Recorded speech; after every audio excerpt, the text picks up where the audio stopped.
guys, today I'll be making an anniversary card, and it's the first card in a new series called Using My Stash. So I'm starting out with a textured cardstock card panel and a piece of fun foam cut slightly smaller than the card panel. And I'm going to take some Spellbinders dies. It's the classic heart dies, and I'm taking 3 sizes of those. And I'm going to tape those down with some micropore tape so I can die cut those. This is my favorite tape to use for die cutting. So I'll run that through my Big Shot off camera and carefully remove the tape. I keep the tape in a dispenser on my desk and use that all the time. The cardstock that I'm using is from American Crafts. It's textured cardstock. I've had it quite a while and I cannot remember the name of the color. The fun foam, as you can see, cut through completely through on one of the edges, but I think it'll be fine, and I'm going to go ahead and use that. I added some Tombow mono adhesive. Still struggling with my adhesive, but I like the liquid adhesive. It gives you time to move things around and get them where you want them, so I'll keep working at that. So I'm making sure I have that where I want it. Press that down.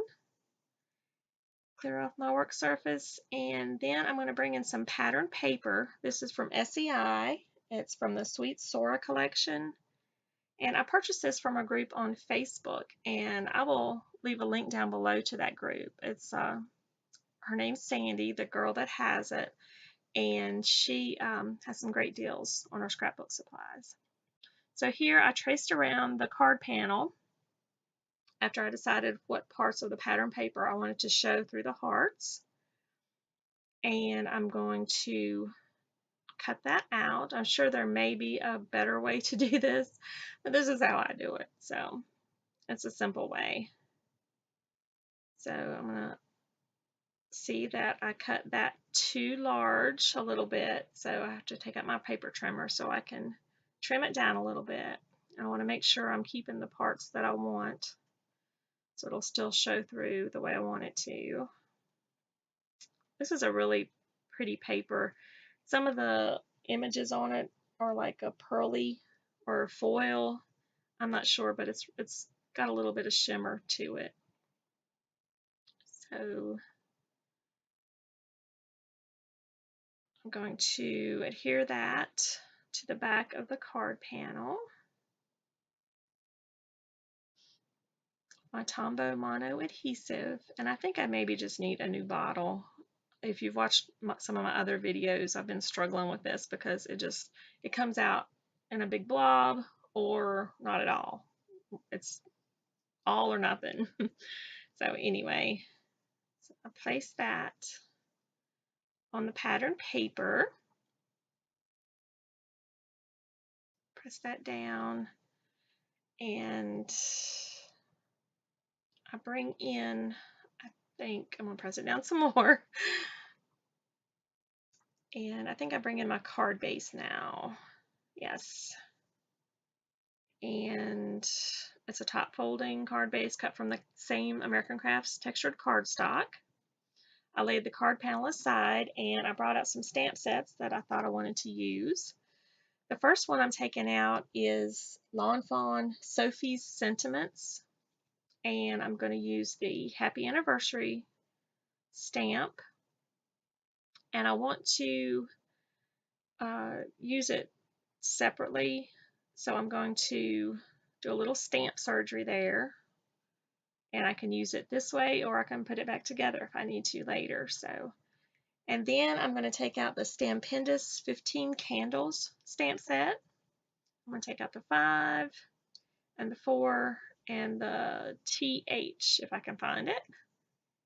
And this is for a 54th wedding anniversary card. I'm going to put that in my MISTI.